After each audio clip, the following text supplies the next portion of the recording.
ఉగాది మనందరం కూడా ప్రత్యేకమైనటువంటి గౌరవ ప్రతిపత్తులతో చేసుకునేటటువంటి పండగ ఈ ఉగాది పండగ. ఈ ఉగాదికే యుగాది అని ఒక పేరుంది.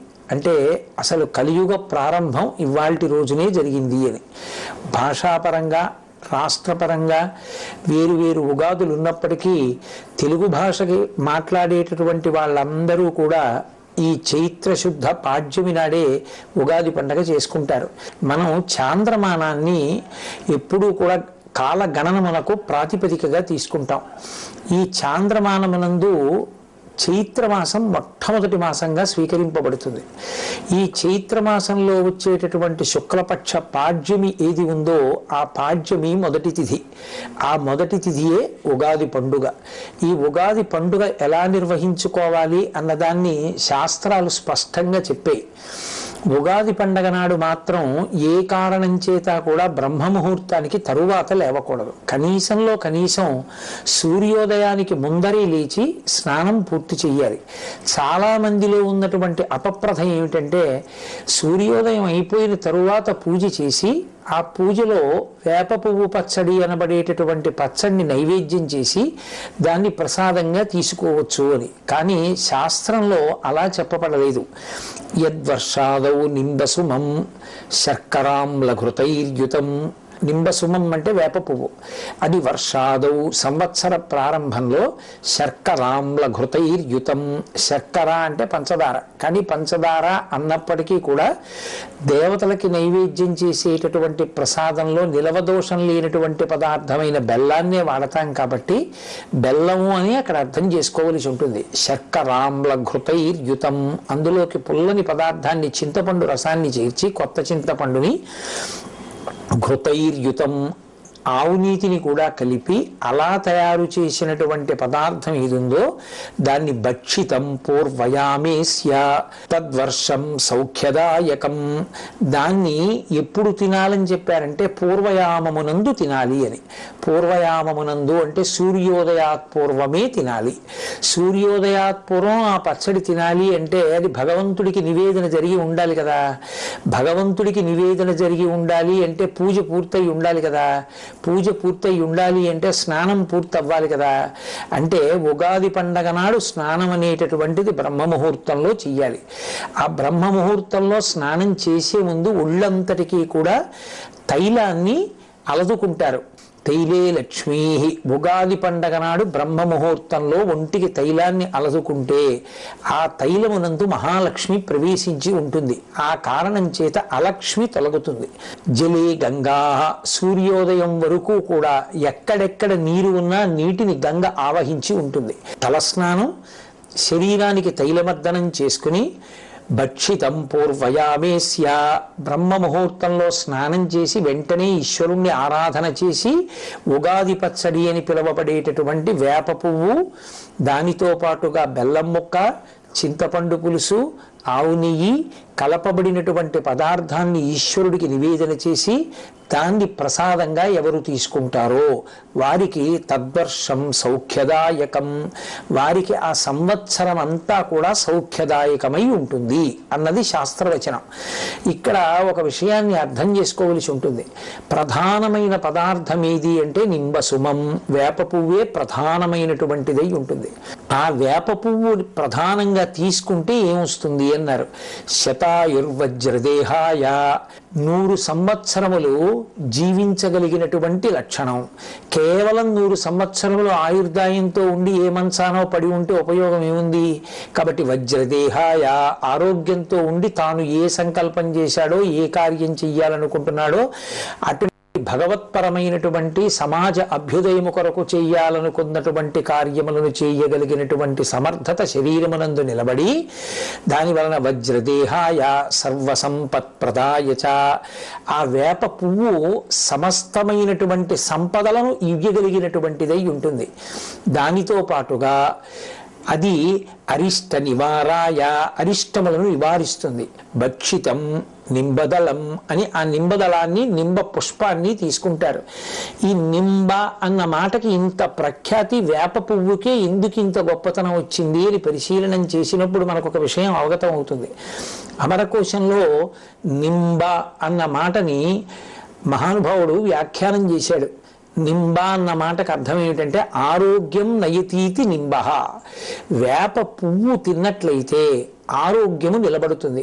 ఆరోగ్యము నిలబడడానికి చైత్రమాసంలోనే వేప పువ్వు రావడం, చైత్రమాసంలో మొట్టమొదటి తిథి అయినటువంటి ఉగాది నాడే వేప పువ్వు పచ్చడి తినడం, దీని వెనక ఉన్న మర్మం ఏమిటి అంటే యమధర్మరాజు గారి యొక్క దంష్ట్రలు కోరలు 2 ఋతువులలో బయటికి వస్తాయి. అవే వసంత శారదానేవా, వసంత ఋతువు, శరత్కాలము, శరదృతువు. ఈ 2 ఋతువుల యందు యమధర్మరాజు గారు ఒక్కొక్క కోర బయట పెడతాట.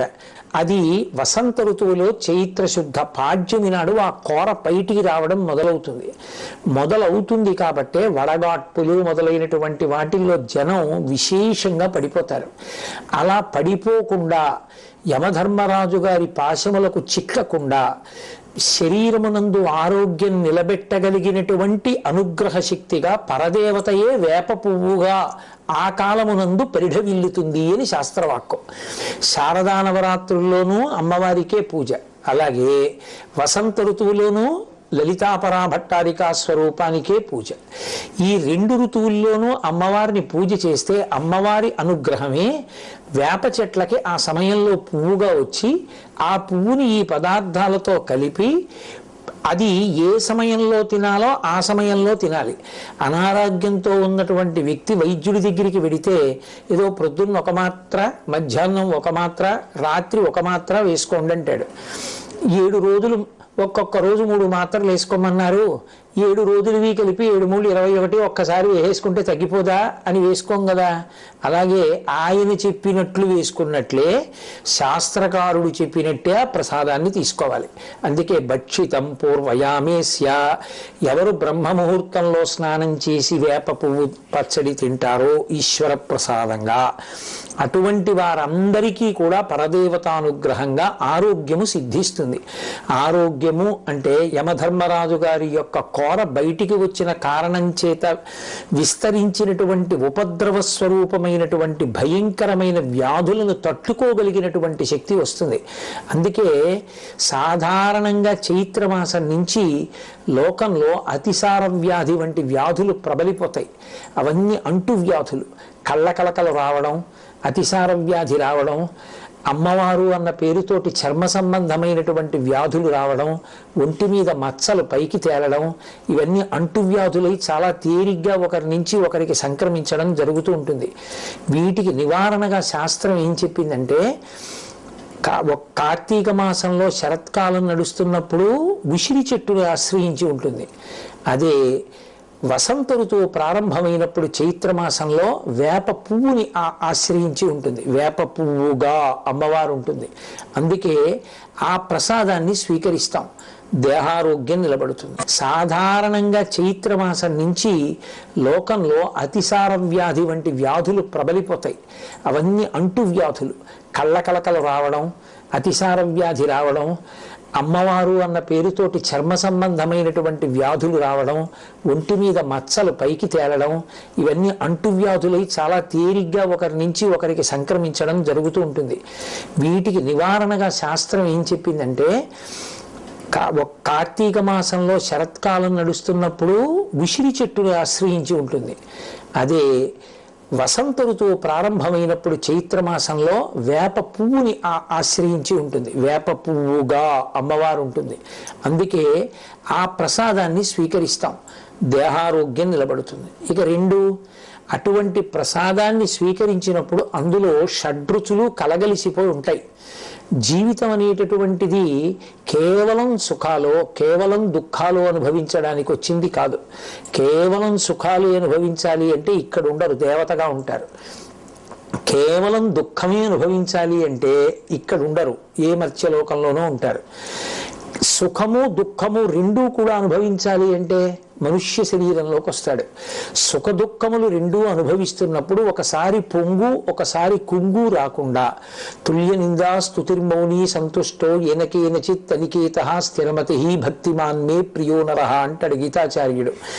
సమమైనటువంటి స్థితిలో ఉండి పొంగు కుంగు లేకుండా ఏదైనా భగవంతుని యొక్క అనుగ్రహంగా అనుభవించగలిగినటువంటి అధ్యవసాయంతో కూడిన బుద్ధిని పొంది ఉండాలి అంటే ఈ రుచులతో కూడిన ప్రసాదాన్ని భగవంతుని యొక్క అనుగ్రహంగా తీసుకున్నప్పుడు అందులో రుచి చూడం, ప్రసాదం అని దాన్ని నోట్లో వేసుకుంటాం.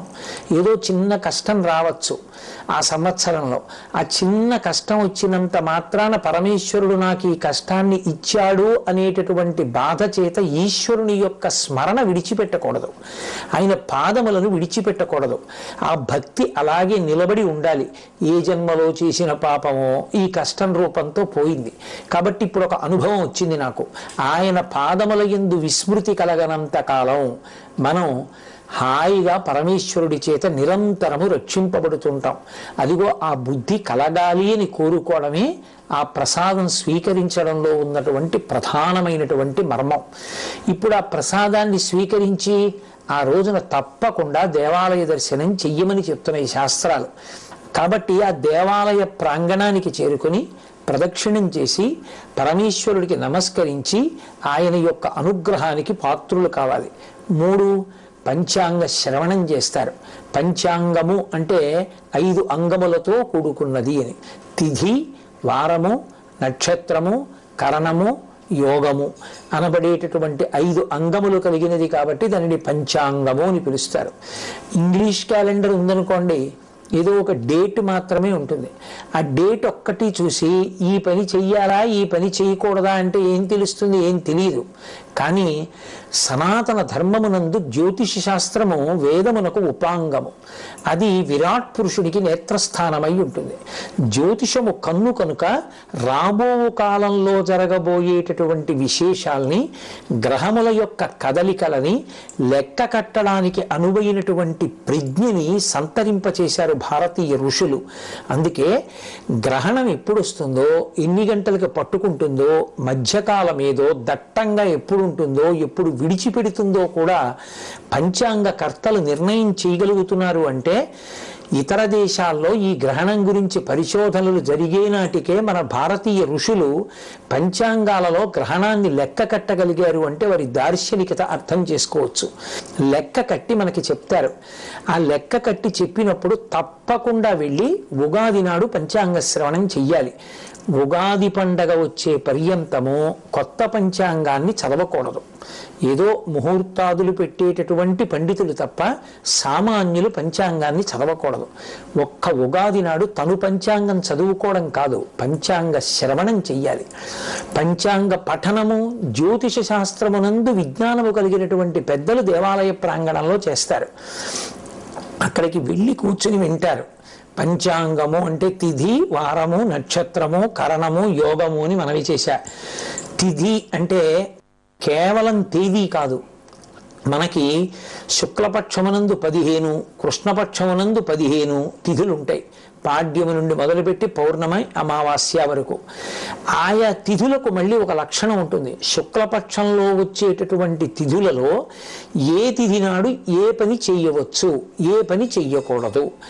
ఆ పని ఆ తిథి నాడు చేస్తే ఆ తిథికి ఒక అధిష్టాన దైవం ఉంటారు.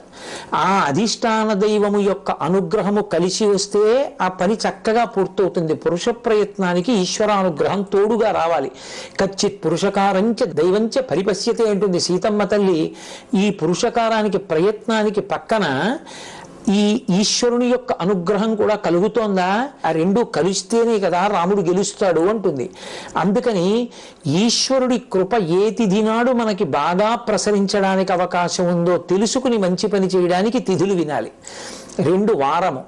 వారము ఏ రోజు సూర్యోదయానికి ఏ హోర ఉందో ఆ హోర పేరు మీదే ఆ వారం ఉంటుంది. ఆదివారం సూర్యోదయ కాలానికి సూర్య సంబంధమైన హోర నడుస్తుంది.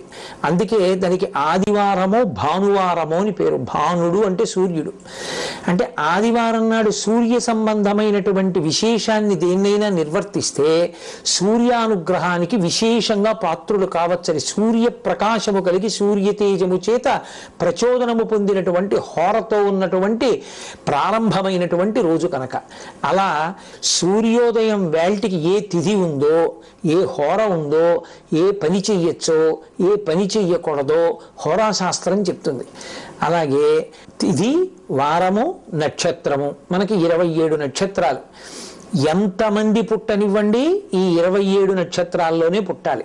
పుట్టుకకి మరణానికి నక్షత్రాన్ని ప్రధానంగా చూస్తారు. 27 నక్షత్రాలకి ఒక్కొక్క దానికి 4 పాదాలు. 27 × 4 108 పాదాలు.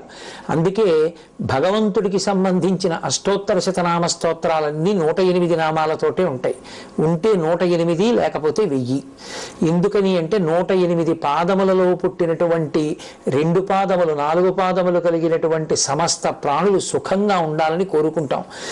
ఏ నక్షత్రంలో ఏ పాదంలో ఏ పని చెయ్యొచ్చు ఏ పని చెయ్యకూడదు అన్నది పంచాంగంలో చెప్పబడి ఉంటుంది. ఆ నక్షత్ర శాస్త్రాన్ని బట్టి విద్యుక్త ధర్మాన్ని నిర్వర్తించాలి. ఇక కరణము. కరణములు స్థిరకరణములు చరకరణములు అని ఉంటాయి. 7 చరకరణములు, 4 స్థిరకరణములు. ఏ కరణమునందు ఏ పని చెయ్యొచ్చో, ఏ పని ఎప్పుడు చేస్తే ఈశ్వరుని యొక్క కృప దానికి కలిసి సఫలీకృతుడవుతాడో ఆ కరణమునందు చెప్తారు. అందుకని ఈ 5టితో కూడుకున్నటువంటిది పంచాంగం. ఆ పంచాంగాన్ని ఒక్క ఉగాది పండగ నాడు మాత్రమే వినాలి. అది సాధ్యమైనంత వరకు దేవాలయ ప్రాంగణంలో చక్కగా పండితులైనటువంటి వారు పంచాంగ పఠనం చేస్తుండగా వింటే దాని వలన 2 ప్రయోజనాలు కలుగుతాయి. ఒకటి, ఈ కాలమునందు గ్రహముల యొక్క ఆనుకూల్యత మనకు ఎలా ఉంది, ఏ పని చెయ్యొచ్చు ఏ పని చెయ్యకూడదు. పంచాంగంలో చెప్పబడిన విధంగా మనం తెరచాపని మార్చుకుంటే జీవితం భద్రంగా ప్రయాణం చేస్తుంది. ఇప్పుడు ఎవరో కొంతమంది ఏలినాటి శనిలో ఉన్నటువంటి వాళ్ళు మొదలైన వారు ఉంటారు. నేను మీతో ఒక మాట చెప్తాను, బాగా జ్ఞాపకం ఉంచుకోండి. ఎవరు పరమేశ్వరుని యొక్క పాదములను గట్టిగా పట్టుకుని పూజ చేస్తారో వాళ్ళ జోలికి శనీశ్వరుడు కూడా వెళ్ళి బాధ పెట్టాడు. కానీ కర్మ ఫలితం పోవాలి కదూ. బాధ పెట్టడం అన్నది నిష్కారణంగా అనేక ఊళ్ళు తిరగవలసిన వాడు ఈ చక్కటి తీర్థయాత్రలు చేసి ఎన్నో దేవాలయాలు దర్శనం చేస్తాడు.